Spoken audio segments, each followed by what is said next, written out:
Bismillahirrahmanirrahim. Assalamu alaikum students. I hope all of you are doing great. My name is Faisal Iqbal and welcome back to the Grammar Junction.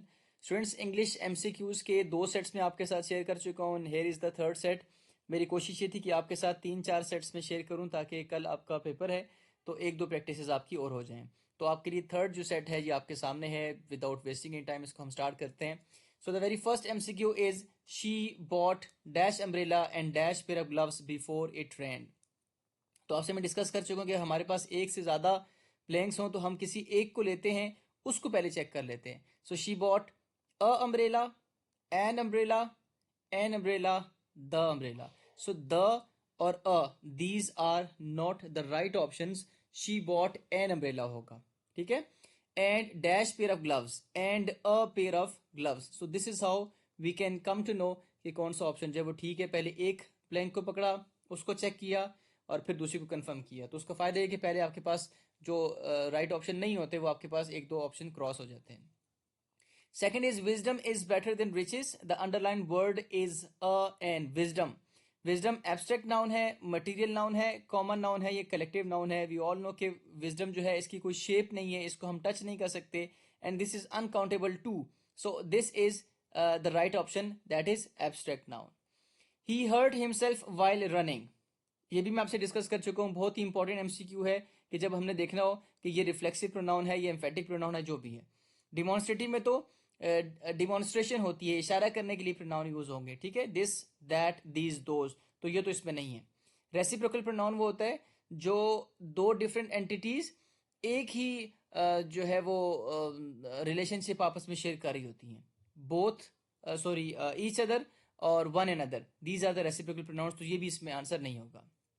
हमें पता है कि जो self वाला pronoun होता है या सेल्फ वाला प्रोनाउन होता है या तो एम्फेटिक होता है या रिफ्लेक्सिव होता है. तो तरीका मैंने आपको बताया था कि आपने देखना है इसमें सब्जेक्ट वर्ब ऑब्जेक्ट क्या है. So here is the subject, hurt is the verb portion. He hurt, उसने जख्मी किया या उसने नुकसान पहुंचाया. ठीक है. किसको? हिमसेल्फ, खुद को ही नुकसान पहुंचा दिया. अब इस केस में आप देखें कि जो ऑब्जेक्ट प्लेस है वहां पे सेल्फ वाला प्रोनाउन मौजूद है. So this is the example of reflexive pronoun. I repeat कि जब सेल्फ वाला प्रोनाउन ऑब्जेक्ट प्लेस पे आएगा उसी सूरत में वो प्रोनाउन रिफ्लेक्सिव प्रोनाउन कहलाएगा. अदरवाइज वो रिफ्लेक्सिव प्रोनाउन नहीं कहलाएगा, वो एम्फेटिक हो जाएगा. Now these boys are national players. अभी मैंने आपसे डिस्कस किया कि दिस, दैट, दीज, दोज, ये चार हमारे पास प्रोनाउंस हैं या चार हमारे पास एडजेक्टिव्स हैं, क्योंकि यही वर्ड जो है एडजेक्टिव के तौर पे भी इस्तेमाल होते हैं. इस केस में ये जो लफ्ज है ये बॉयज को मॉडिफाई कर रहा है, तो ऑब्वियसली यहाँ पे हमारे पास ऑप्शन दिया हुआ एडजेक्टिव का ही, तो हमें इस पर गौर करने की कोई जरूरत नहीं है. सो क्योंकि दिस, दैट, दीज, दोज ये हमारे पास डिमॉन्स्ट्रेटिव है. अगर प्रोनाउन है तो डिमॉन्स्ट्रेटिव प्रोनाउंस हैं, अगर एडजेक्टिव्स हैं तो डिमॉन्स्ट्रेटिव एडजेक्टिव्स हैं. Now the fifth MCQ is very important and very like ये बहुत ज्यादा डिस्कस नहीं किया जाता, इसलिए आपको पता होना चाहिए. Ali come here. In this sentence Ali is in dash case. Ali is in nominative case, subjective case, vocative case और डेटिव केस. आई होप कि आपने केसेस को अच्छे से प्रिपेयर किया होगा, लेकिन एक दफा आपके साथ रिवाइज कर लूं कि नॉमिनेटिव और सब्जेक्टिव एक ही चीज है. ठीक है. एक ही केस के दो नाम है. और ये कब होता है? जब कोई भी जो नाउन है वो सब्जेक्ट प्लेस पे होता है. ठीक है. अब बच्चों ने गलती ये करनी है कि बच्चों ने देखना है कि अली स्टार्ट में लिखा हुआ है, this means this is the subject, और वो इसको टिक कर देंगे. लेकिन टेक्निकली अगर आप इसको नॉमिनेटिव कहते हो तो सब्जेक्टिव भी तो वही होता है, तो दोनों को तो टिक नहीं कर सकते ना, किसी एक क्यों कर रहे हैं. तो टेक्निकली आपको पता होना चाहिए यहाँ पे दोनों है, या तो बोथ ए एंड बी का ऑप्शन होता फिर मैं इसको देखता, फिर कंसिडर करता. लेकिन अब क्योंकि बोथ ए एंड बी का ऑप्शन तो है नहीं, तो इसका मतलब है कुछ और इसका आंसर होगा. बहरहाल डेटिव केस वो होता है जब कोई भी नाउन इनडायरेक्ट ऑब्जेक्ट की प्लेस पे होता है, और अगर डायरेक्ट ऑब्जेक्ट की प्लेस पे होगा तो उसे क्या कहते हैं? एक्यूजिटिव केस. मैं ACCU लिख रहा हूं, एक्यूजिटिव केस. अगर कोई भी नाउन डायरेक्ट ऑब्जेक्ट की प्लेस पे है तो दैट इज एक्यूजिटिव केस. अगर वो इनडायरेक्ट ऑब्जेक्ट की प्लेस पे है तो दैट इज डेटिव केस. यहां पे ये इनडायरेक्ट या डायरेक्ट ऑब्जेक्ट की प्लेस पे नहीं है. So vocative case is the right answer. Vocative में क्या होता है? किसी भी नाउन को लाइक वो ऐसी पोजीशन पे होता है कि उसको बुलाया जा रहा है. To call someone, to address someone. So Ali come here, Ali go there, Ali बात सुनना. तो जो जो आपने यहाँ पे अली का वर्ड यूज किया ये आपने उसको बुलाने के लिए यूज किया. सो this is called a vocative case. इसको आपने अच्छे से समझना, नहीं समझ आया तो आपने इसको एक दफा रिवाइज करना है, अदरवाइज ये कंसेप्ट आपको फिर पेपर में परेशान कर सकते हैं. Next MCQ is the teacher ordered the students to silently complete the assignment is an example of split infinitive, bare infinitive, simple infinitive, none of these. अब देखें, हमने पढ़ा हुआ है कि इन्फिनेटिव क्या होता है, two plus base form, that is first form of verb. To plus first form of verb को हम इन्फिनेटिव भी कहते हैं, लाइक इन्फिनेटिव जो इसको सिंपल इन्फिनेटिव भी कहते हैं और इसको हम टू इन्फिनेटिव भी कहते हैं। तो यहाँ पे टू प्लस फर्स्ट फॉर्म और जी हाँ है तो सही, टू है और फर्स्ट फॉर्म ऑफ वर्ब है, लेकिन इसके दरमियान में एक और लफ्ज आ रहा है, that is an adverb.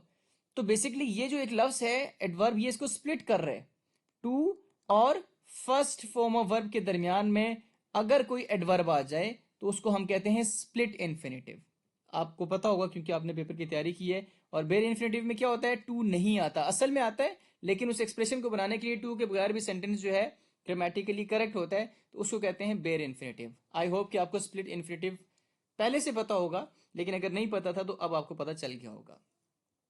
Next MCQ is she made him do the work. She made him do the work, so underline word is do, तो you are suppose to consider this word only. ठीक है, ये जो word है ये क्या है, is this the gerund, infinitive, bare infinitive और पार्टिसिपल। अब हम लोग पढ़ चुके हैं कि to plus first form of verb को इन्फिनेटिव कहते हैं। ठीक है, अभी हमने पढ़ा था कि to plus first form of, मैं दोबारा से लिख देता हूं, to plus first form of verb that is also called base form of verb. अच्छा, बेर इसमें बेर भी चेक करेंगे, पार्टिसिपल भी देखें। जेरेंट के लिए क्या इंपॉर्टेंट चीज है कि जेरेंट में आईएनजी लाजमी आता है, यहाँ पे आईएनजी तो आई नहीं है, तो इसका मतलब ये जेरेंट तो नहीं है। पार्टिसिपल के लिए अगर मैं चेक करूं तो पार्टिसिपल, अगर मैं प्रेजेंट पार्टिसिपल की बात करूं तो उसमें आईएनजी का आना लाजमी है, तो इसमें आईएनजी तो नहीं आया, तो इसका मतलब है ये पार्टिसिपल भी नहीं है। और अगर मैं पास्ट पार्टिसिपल की बात करूं तो इसका मतलब है इसमें थर्ड फॉर्म ऑफ वर्ब आनी चाहिए थी, वो भी नहीं है। डू तो फर्स्ट फॉर्म ऑफ वर्ब है, इसका मतलब पार्टिसिपल भी ये नहीं है। अब पीछे हमारे पास रह जाता है infinitive, to plus first form, he made him to do the work.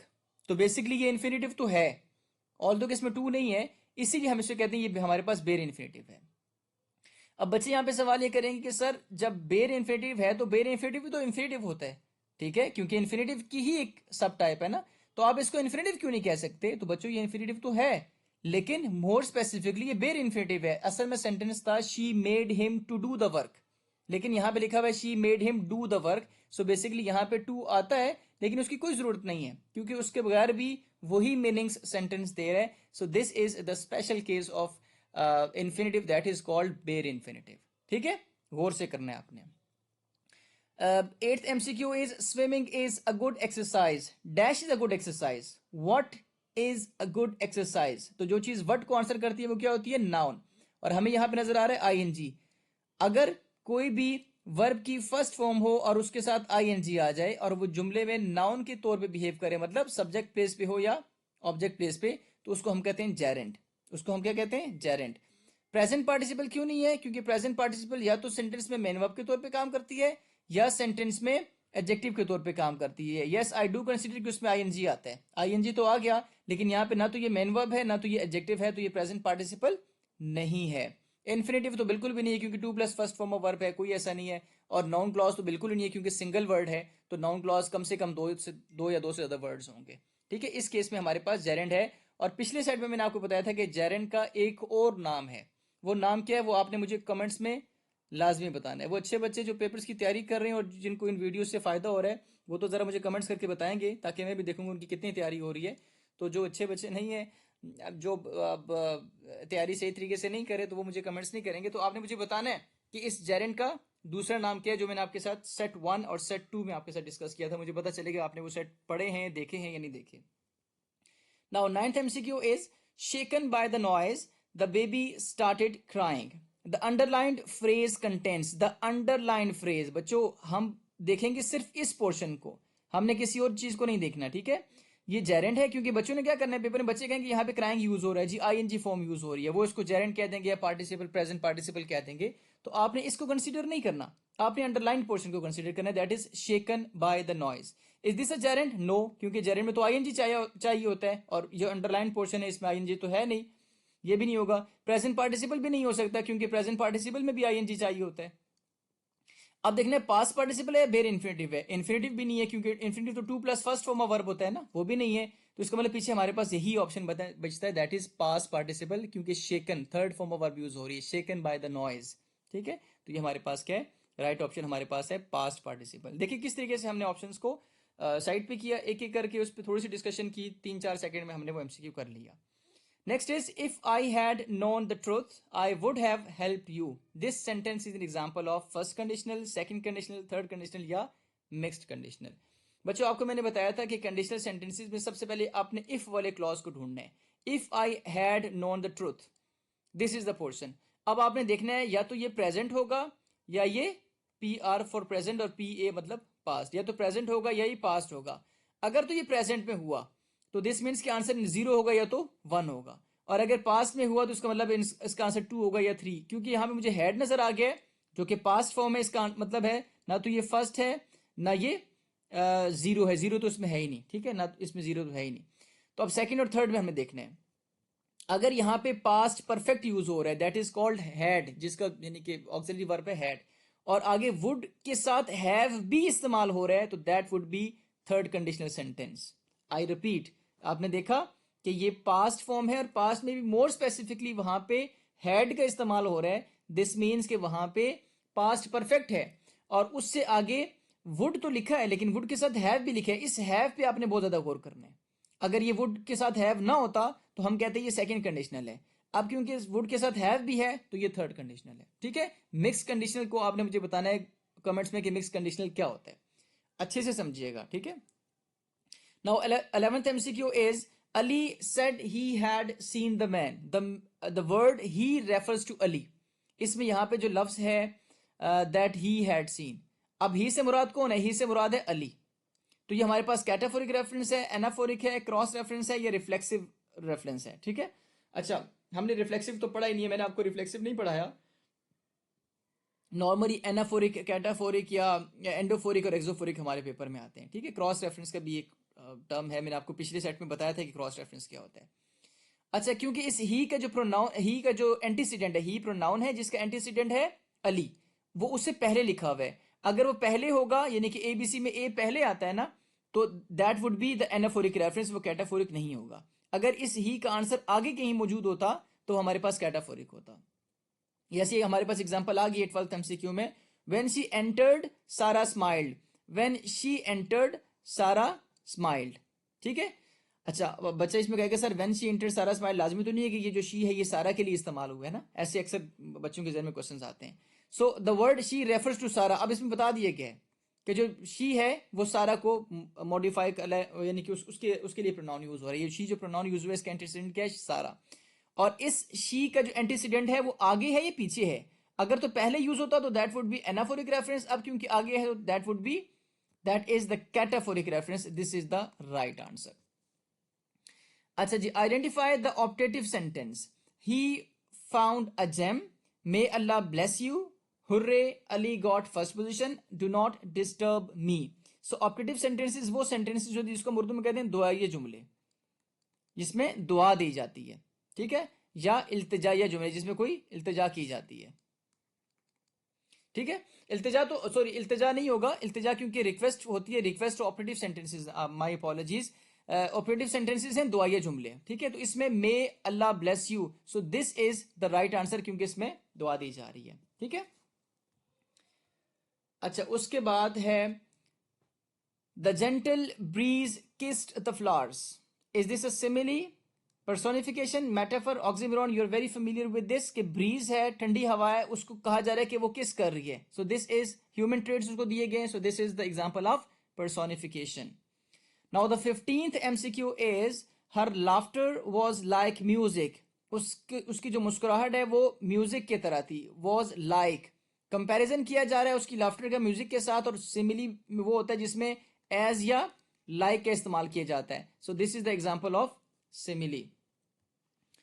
अच्छा जी, 16th MCQ है, identify the adverbial clause. We left early so that we could catch the बस.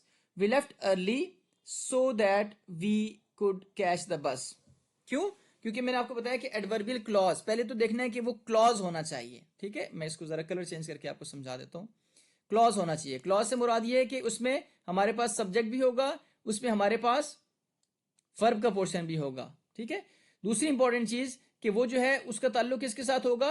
किसी वर्ब के साथ या किसी एडवर्ब के साथ या किसी एडजेक्टिव के साथ होगा. वी लेफ्ट अर्ली, हम जल्दी निकल गए। क्यों जल्दी निकल गए? So that we could catch the bus. तो ये एडवर्बियल क्लॉज ऑफ रीजन है, एडवर्बियल क्लॉज ऑफ रीजन है, ठीक है, क्योंकि सो दैट से हमें पता चल गया। तो हमने, इसका आंसर है so that we could catch the bus, so that we could catch the bus, this is the right option. I hope कि आपको ये अच्छे से समझ आ गया होगा। Now the repetition of a word at the beginning of a successive lines.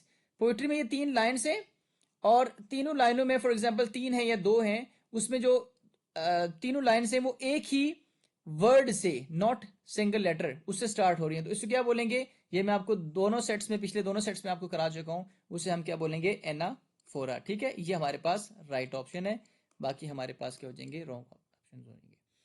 The word opposite in meaning to sagaciously, wisely, positive connotation, quietly, negative यानी कि खामोशी से, negative connotation, sensibly, positive connotation, both A and C। तो basically इस case में वैसे ये अब ये ना कहना कि सर 2 पॉजिटिव हैं और 1 नेगेटिव है, क्योंकि यहाँ पे हमारे पास ये जो एक ऑप्शन है ना, बोथ ए एंड सी, इसकी वजह से वो जो हमारी ट्रिक है वो काम नहीं कर रही। तो सगेशियसली का मतलब होता है अक्लमंदी के साथ, वाइजली हिकमत के साथ, बसीरत के साथ। तो इन दोनों का मतलब एग्जैक्टली सेम है, सो बोथ ए एंड सी, ठीक है। Choose the correct spelled word. अब स्पेलिंग आपने खुद बताने, अक्सर मैं स्पेलिंग आप पे छोड़ देता हूँ, क्योंकि सारे स्पेलिंग से अब मैं बताऊंगा तो आपको नहीं पता चलेगा। आपको खुद पता होना चाहिए कि अकोमोडेट जो है वो उसको किस तरीके से लिखा जाता है, क्योंकि ये आपकी अपनी वोकेबलरी है। Identify the complex sentence. She spoke softly and smiled, we stayed home because it was raining. क्योंकि जब कॉम्प्लेक्स सेंटेंस है तो वो जो क्लॉज होगा वो डिपेंडेंट क्लॉज होगा, और डिपेंडेंट क्लॉज किससे स्टार्ट होता है? Subordinate conjunction, subordinate clause, subordinate conjunction. और सबऑर्डिनेट कंजंक्शन से मुराद है फैन बॉयज के अलावा, फैन बॉयज के अलावा, ठीक है, यानी कि फॉर एंड नॉर बट जो थे उनके अलावा कोई होगा। यहां पे हमारे पास यूज हो रहा है because. He came, he saw, he conquered, we waited and watch. So because ये हमारे पास इसका राइट ऑप्शन है, क्योंकि वी स्टेड होम एक clause, because it was raining दूसरा क्लॉज, और क्योंकि बिकॉज से स्टार्ट हो रहा है जो कि फैन बॉयज में से नहीं है। So this is a complex sentence. I hope कि ये सेट भी आपको बहुत अच्छे से समझ आया होगा, और बहुत सारे आपके जो कंसेप्ट है वो रिफ्रेश हुए होंगे, और कुछ नई चीज़ें भी आपने इस सेट में सीखी होंगी। मैं कोशिश करूंगा कि 4th सेट भी आपके साथ शेयर करूं, तो इसको बहुत अच्छे से देखना है, और अगर कोई चीज़ समझ नहीं आए तो आप मुझे कमेंट कर सकते हैं। थैंक यू, अल्लाह हाफिज़।